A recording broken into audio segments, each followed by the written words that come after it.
The younger mechanic had been at Barksdale for 6 years, and he made sure everyone around him knew it. He had his certifications framed on the wall of the crew office, lined up in a row above his desk like a citation wall. And he kept his toolbox so clean it looked like a display piece.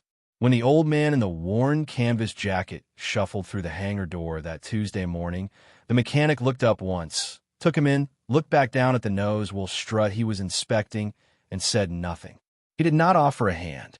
He did not move from where he was crouching. The old man set a paper coffee cup on the corner of a rolling tool cart, pulled a small composition notebook from his shirt pocket, and stood there looking up at the B-17G parked in the center bay, the one on loan from the 8th Air Force Heritage Museum in Savannah for the 2-day air show at Barksdale Air Force Base. He stood there for a long time. His hands were still at his sides. His eyes moved across the firewall, across the cowling seams, down the length of the bomb bay doors, the way a man reads something he has read 1,000 times before and finds it unchanged and is quietly glad. He was 81 years old. He wore a flannel shirt buttoned to the collar and a canvas work jacket whose cuffs had gone thin and smooth from years of honest use. On the left breast of the jacket was a small embroidered patch, 8 stars arranged around a shield, the insignia of the 388th Bomb Group, 8th Air Force. The colors had worn soft, like old watercolor left too long in the sun. His name was Raymond Earl Purcell.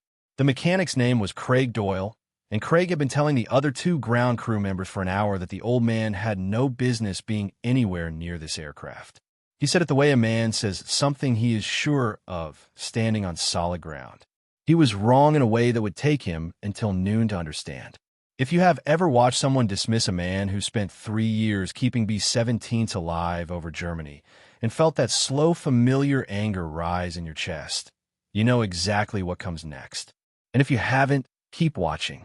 Because what Raymond Purcell showed Craig Doyle that morning about a hydraulic system built in 1944 was something no certification on any wall had ever taught. If this story is hitting home for you, take a second to hit that like button and subscribe. Drop a comment and let me know where you're watching from. And if you've got a veteran in your family, share their branch in the comments. I read every one. Raymond Purcell lived alone in a 2-room house in Minden, Louisiana, 15 miles east of Barksdale. He drove a 1989 Chevrolet pickup with a cracked dashboard and a cardboard sun visor, held in place by a bungee cord he had replaced twice in the last decade. He woke every morning at 5:15, made coffee in a percolator that had been his wife's, and sat on the back porch until the sky went from black to gray. Then he dressed. Clean trousers, a flannel shirt buttoned to the collar. The canvas work jacket he had owned so long the elbows had worn to the same color as the lining. He kept a small library in the back bedroom where most men would have kept a bed, technical manuals, maintenance logs, Army Air Force's circulars from the 1940s, and 3 composition notebooks filled with handwriting so small a man needed a good lamp and patience to read it at all. He had started writing in 1963 and had not stopped. He wrote down what he remembered and what he had looked up to confirm what he remembered, and then he wrote down how the 2 matched or differed. It was the work of a man who understood that memory is only as good as the discipline behind it. Raymond had been a ground crew chief with the 388th Bomb Group, 8th Air Force, stationed at Nettishall in Suffolk, England, from October 1943 through the German surrender in May 1945. He had maintained B-17F and B-17G aircraft through 2 hard winters and the full course of a strategic bombing campaign over occupied Europe.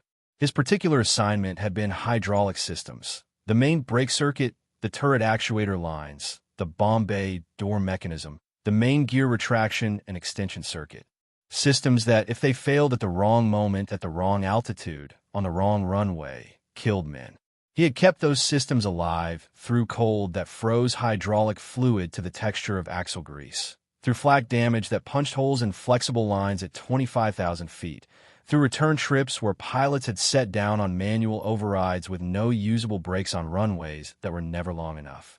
He had repaired lines in the dark with borrowed fittings from aircraft that would never fly again. He had rebled brake circuits in mud with his hands too cold to feel the wrench. He had stayed up through Suffolk nights with a lamp and a manual until the problem resolved, because it had to. His aircraft had come back with blown tires and bent props and structural damage that should have been fatal to the airframe.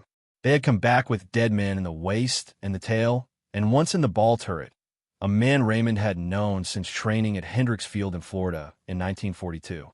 They had not come back with a hydraulic failure that could have been prevented by the man on the ground. In 3 years at Nettishall, Raymond Purcell's aircraft had not lost a single crew member to a preventable hydraulic fault. He never mentioned this to anyone. The 388th Bomb Group held a reunion every 2 years. Raymond had attended every one from 1968 through 2019, and then his wife got sick, and then she passed in February of that year. And after that, he had stopped traveling. His grandson Marcus, 23 years old and stationed at Barksdale as a fuel systems technician, had called him in January of this year and told him about the air show. He said the Heritage Museum was bringing a flyable B-17G up from Savannah for the static display in a short formation flight on the second day. He said the aircraft would be in the maintenance bay the morning before the show for a scheduled inspection and a full pre-flight check. He said Raymond ought to come down and have a look at it. Raymond said he would think about it. He showed up at 7:30 in the morning on a Tuesday with his notebook and his coffee, and that was that. The Heritage Museum aircraft was tail number 44 to 83,563, named in nose art painted below the cockpit as Rosie's Luck. It was one of 13 airworthy B-17s remaining anywhere in the world, and the museum maintained it with care. The two-man ferry crew who had brought it up from Savannah were in the crew office completing their ferry logs when Raymond arrived. Craig Doyle and a second Barksdale tech named Kevin Marsh had been assigned to support the scheduled inspection. Craig was working the engine cowlings and primary control surfaces. Kevin was on landing gear and tire inspection. Raymond walked the entire perimeter of the aircraft alone, stopping at the right main gear, stopping at the nose wheel, stopping at the bomb bay, moving at the pace of a man who is looking at something specific rather than the whole. He moved the way a doctor moves through a familiar room, with attention that does not announce itself. Craig watched him from beneath the number 3 engine nacelle and made a remark to Kevin that was low enough that Raymond could not hear it across the bay. Kevin did not laugh. He had seen the jacket patch when Raymond first came through the door, and he had been quiet about it since. In a way, a man is quiet when he suspects the room does not know what it is looking at. At 9:30, Marcus arrived in his duty uniform and found his grandfather standing at the aft fuselage with one hand resting flat on the aluminum skin just below the waist gunner's window, the way a man rests a hand on a shoulder. He said, "Good morning." Raymond said, "Good morning back." He said the aircraft looked well maintained. Marcus said it flew about 200 hours a year, that the museum took the schedule seriously. Raymond nodded and wrote something in his notebook with a short pencil he kept tucked in the spine. Craig came around the tail section and stopped when he saw Marcus talking with the old man. He looked at Raymond. He said, in a voice that reached both ends of the hangar, that this was a restricted maintenance area and non-credentialed visitors were not supposed to be making contact with the aircraft. Marcus said his grandfather had worked B-17s. Craig said that was fine, and that a hydraulic line check on the main brake circuit was scheduled to begin at 1000, and that it would help everyone if people who were not familiar with current maintenance procedures stayed clear of the work zone. Raymond looked at Craig once. He looked at him the way a man looks at a gauge he has seen read incorrectly before, not with anger, not with any visible judgment, just with a quiet attention that registers what it sees and files it away. Then he moved his hand from the fuselage and stepped back one pace. That was all Craig had asked for. Raymond went back to his notebook. The hydraulic line check began at 10. Craig and Kevin had pulled the access panel on the right main gear bay, and Craig was tracing the primary brake line from the reservoir junction down through the bulkhead, fitting to the wheel cylinder assembly. The Heritage Museum aircraft ran a modified and hydraulic system. Original 1944 design, updated in the early 1970s with Teflon-lined flexible hose on the lower runs to replace original rubber-jacketed lines that cracked and stiffened with age. Craig had the fittings chart spread flat on a rolling cart. He had performed brake line inspections on T, 38 talons, and C, 130 Hercules aircraft. He had not, in 6 years at Barksdale, laid hands on a B-17. He was working from the chart and from his training, which was good training honestly applied, and he was working carefully. He found the upper fitting junction at the bulkhead and called Kevin over. He said the drawing showed a restrictor orifice at that junction, and he could not find it in the installed system. He checked the fitting twice. He went back to the chart and cross-referenced the part number against the component index.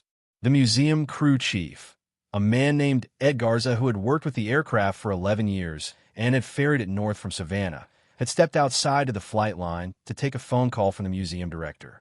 He was not in the hangar. Craig told Kevin he was going to have to contact the museum directly and request clarification before he could sign off the inspection. He said the system appeared to have a non-standard modification that was not captured in his reference documentation, and he was not going to clear a hydraulic system on a flight line aircraft without verification. He said it could hold up the pre-flight by 2 hours, maybe more depending on how long it took to reach someone at the museum who could pull the right records. He said all of this at full voice. The sound carried to both open bay doors and settled in the quiet. Marcus heard it. He looked at his grandfather. Raymond had not moved from where he stood 8 feet behind the work light, with his notebook open in his left hand and his coffee cup in his right. He had been listening to the work since the 10 o'clock call. He had heard Craig pick up the wrong reference revision.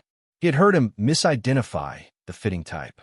He had said nothing, standing there with his coffee going cold in the morning light of the hangar, watching a man dig a careful hole with precise tools. He watched one more moment pass. Then he set his coffee on the cart. He walked to the access panel. He looked at the junction Craig was pointing at. Raymond told him it had come from a Boeing surplus purchase that the Tucson depot made in the fall of 1972, overstock from the Korea-era airframe modification program that had been sitting in a bonded warehouse for nearly 20 years before the depot found a use for it. He said he had made a point of documenting every one of those parts when they went in because he understood, even then, that someday someone would need to know their origin. He looked at Ed when he said it. He did not look at Craig. He had no need to. Ed asked whether Raymond would allow the museum to make copies of the FCA. Raymond said he had been carrying a copy for 50 years waiting for someone to ask. He had brought 2 clean extras in a manila envelope folded in the jacket's inside pocket, same pocket as the document he had just laid on the cart. He withdrew the envelope and set it beside the original. Ed took both copies with both hands, the way a man accepts something that costs more than money. At noon, when the pre-flight inspection was complete and the aircraft had been signed off for the following morning's show, Ed Garza and the ferry crew asked if they could photograph Raymond at the nose. He said that was fine. He stood with his hands at his sides and his jacket buttoned and his notebook held in his left hand at his side. One of the crew members asked his name, his unit, and his years of service and wrote all 3 down in a small spiral notebook of his own. He explained that the museum kept a documented record of ground crew members associated with specific aircraft whenever they could be identified and confirmed. Raymond said that 44 to 83,563 had not passed through Netishall, so he was not her original crew chief. He said he had been her crew chief for 3 months in Tucson in 1972, and that was the whole of it. Craig Doyle had been standing near the nose wheel during the photograph. When the museum crew stepped away, he stood there a moment. He looked at the access panel he had buttoned shut an hour ago, the panel above the relief valve that was exactly where the old man had said it would be. Then he walked to where Raymond was standing and put out his hand. Raymond looked at it. Then he took it. Craig said he was sorry for the way he had spoken earlier and that he had been wrong to speak that way. Raymond said the important thing was that the aircraft was airworthy. He said it without inflection, without edge, the way a man says something that is simply and entirely true and requires no weight added to it. Craig nodded once. The slow nod of a man accepting a correction he knows he will carry for a long time. Raymond picked up his coffee cup, which had been cold since mid-morning, and finished what was left in it. The air show ran 2 days. On the morning of the first day, just after the static display opened at 9, a man in his late 70s with a silver crew cut and an 8th Air Force Association lanyard around his neck walked the flight line and stopped in front of Rosie's luck. He stood at the nose for several minutes, and looked at the painted art and the tail number and the gun ports in the chin turret. Then he went to the information table the museum had set up near the rope line and asked the volunteer if they had any crew history on the aircraft. The volunteer said they had recently received primary documentation that closed a modification gap from 1972. He said a man named Purcell had provided it. The silver-haired man looked up from the table slowly. He said Raymond Purcell, out of Minden. The volunteer said he did not know where the man lived. The silver-haired man was quiet a moment. He said he had been a crew chief at Thorpe Abbott's 100th Bomb Group, different wing from the 388th, but the same rough weather and the same cold, and a lot of share parts between them when supply was short. He said he and Purcell had known each other across that distance the way ground crew chiefs know each other at neighboring fields. He said they had not spoken since a reunion in Denver in 1991. He said Raymond Purcell was the finest hydraulic man he had known in any branch, any era, any airframe, and that he had said so openly at the time and had never had cause to revise the opinion. He asked if Purcell was at the show today. The volunteer pointed across the flight line to where Raymond was standing in the shade of the right wing, watching a boy of about 9 years old press his face to the plexiglass of the ball turret and shade his eyes with both hands trying to see inside. The silver-haired man walked across the concrete. Raymond heard the footsteps and turned. There was a pause between them of the kind that passes between men who knew each other in a place that no longer exists, in a time that is now so far back it lives only in the two of them, and who are surprised and quietly grateful to find each other still standing. They shook hands and then stood side by side under the wing without speaking for a while, which was enough. Marcus was 20 feet away. He watched it and said nothing and did not approach.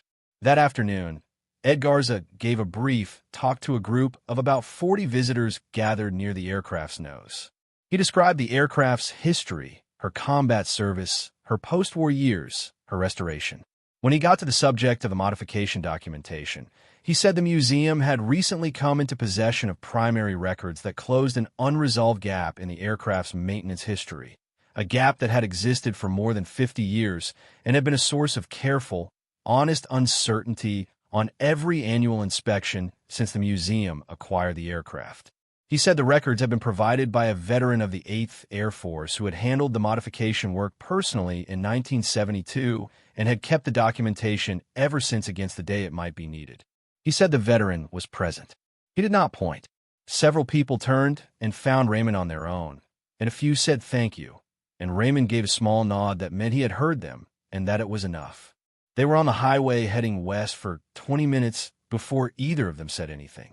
Marcus asked Raymond why he had carried those documents for 50 years. Raymond looked at the road ahead for a moment. Then he said because the aircraft was still flying. He said as long as it was flying, someone might need to know. He said, quietly, that what Craig was looking for was not a restrictor orifice. He said it was a thermal relief valve. He said that on the original 1944 design, that valve was integrated into the wheel cylinder body itself, not located at the junction, and that on this aircraft, with the early 1970s modification package, the thermal relief function had been relocated to the master cylinder housing at the top of the strut. He said Craig was working from the correct drawing number, but the wrong revision level. He said the updated configuration had been documented under a field change authorization issued in the fall of 1972. He said if Craig pulled the access cover at the top of the strut, he would find the valve right where it was supposed to be. Craig stared at him. Kevin said nothing. Raymond said he would wait. Craig stood there holding the chart. Then he said that he appreciated the input, but that he was going to wait for Ed Garza to come back inside and confirm the configuration before he started pulling additional covers based on something an old man was telling him from memory. He said it without raising his voice. He said it exactly the way a man says something he is certain of. The hangar went quiet. A fuel truck on the apron outside idled down, and the silence that came in through the open bay doors was complete and flat, and everyone in the building was standing still inside it. Raymond looked at Craig for a moment. Then he looked at Marcus, who was at the edge of the work light with his jaw set. Raymond looked back at the access panel. He said, all right. Then he walked to the tool cart and reached into the inside breast pocket of his canvas jacket. He withdrew a folded document and opened it flat on the surface of the cart. It was a field change authorization. FCA number 17, MG 449, dated September 14, 1972, covering the thermal relief valve relocation on B-17G aircraft processed through the AAF to civilian conversion overhaul program at the Davis-Monthan Depot facility in Tucson, Arizona. The paper was original. It was typewritten on onion skin paper, the kind used for carbons, and the carbon copy impression was still faintly visible beneath the primary text. In the upper right corner of the document, written in pencil in a small and careful hand, were the words, 44 to 83,563, verified November 4th, 72. Raymond placed his finger below that notation and did not speak. Craig looked at the document. Kevin came around and looked at it. Neither of them said anything. Ed Garza came back through the hangar door from the flight line, still holding his phone, and stopped when he saw the group standing around the tool cart. Marcus told him what had happened, quickly and quietly. Ed walked to the cart. He bent over the document and read it once. He read it a second time, more slowly. Then he looked at Raymond and said, very quietly, "You were at the Tucson Depot?" Raymond said he was for about 3 months in the fall of 1972. Ed set the phone in his shirt pocket and straightened. He turned to Craig and said that the museum had been searching for that document for over 4 years. He said the aircraft's modification history had an unresolved gap at exactly that period, and the museum had never been able to fully reconcile the current system configuration with the original drawings. They had been working around the discrepancy on every annual inspection, documenting it as an open item each time, and had given up expecting to resolve it.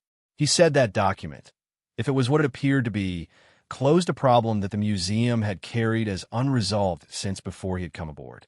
He said to Craig, he said it standing in front of everyone in that hangar, "If you're with us this far, do the old man a favor and hit subscribe and turn on the bell. These stories don't get told if you don't share them. Tag a veteran in your life in the comments. Let them know somebody still sees them." What followed took about 40 minutes. Ed Garza brought his own aircraft documentation binder out from the crew office and spread it on the tool cart next to Raymond's FCA. Raymond walked Ed through the modification sequence, fitting by fitting, from the strut housing down to the wheel cylinder and across to the line routing change of the lower bulkhead. He used his notebook. He had diagrams in the notebook, drawn in pencil with a careful hand, dimensioned, part numbers noted in the margins along with torque specifications and installation notes. He had made those drawings at the depot in Tucson in 1972 and had transferred them into the current notebook in 1988 when the earlier one wore out past use.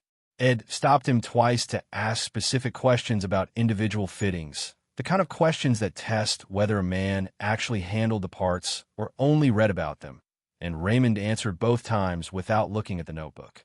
He answered from memory, the way a man answers something he has gone over in his own mind enough times that the words have their own weight and sequence and do not require retrieval. Craig Doyle stood at the edge of the work light the entire time. He had put the chart down. He did not pick it up again. He watched Raymond's hands move across the diagram with the attention of someone watching a thing they did not know was possible being done with complete ease.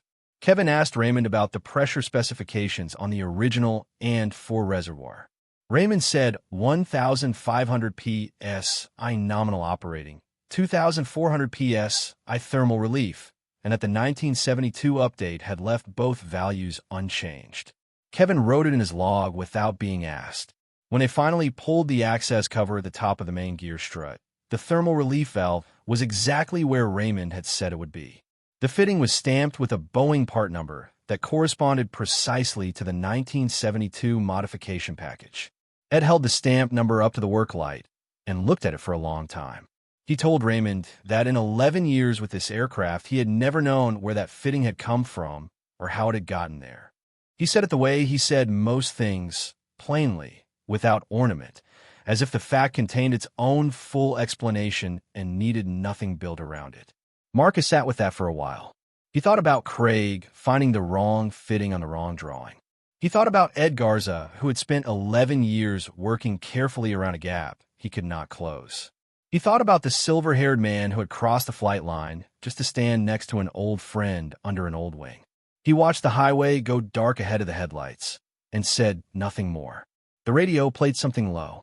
Raymond's hands rested flat on his thighs the way they always did in a vehicle, quiet and still, and after a while Marcus reached over and turned the radio down lower so that the quiet in the truck had more room in it. Raymond was home before 9. He hung his jacket on the hook by the door and set his notebook on the kitchen table. He put the percolator on for morning. He went to the room where he kept the manuals and the logs and the 3 composition notebooks lined up on the shelf in order, and he stood there a moment in the dark before he turned on the light. He looked at the shelf the way a man looks at something he has tended for a long time without being watched. He set the notebook back in its place. He did not write anything. The day had not required anything new to be written. He turned off the light and left the room as he had found it.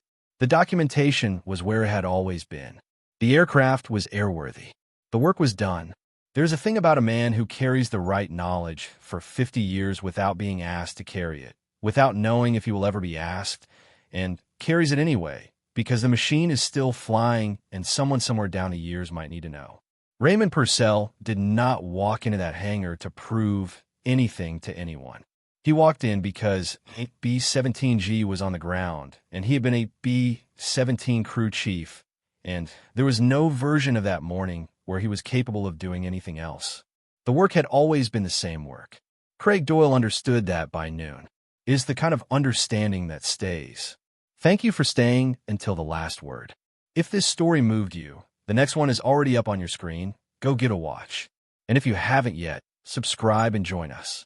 We tell these stories so the men who live them are never forgotten. See you in the next one.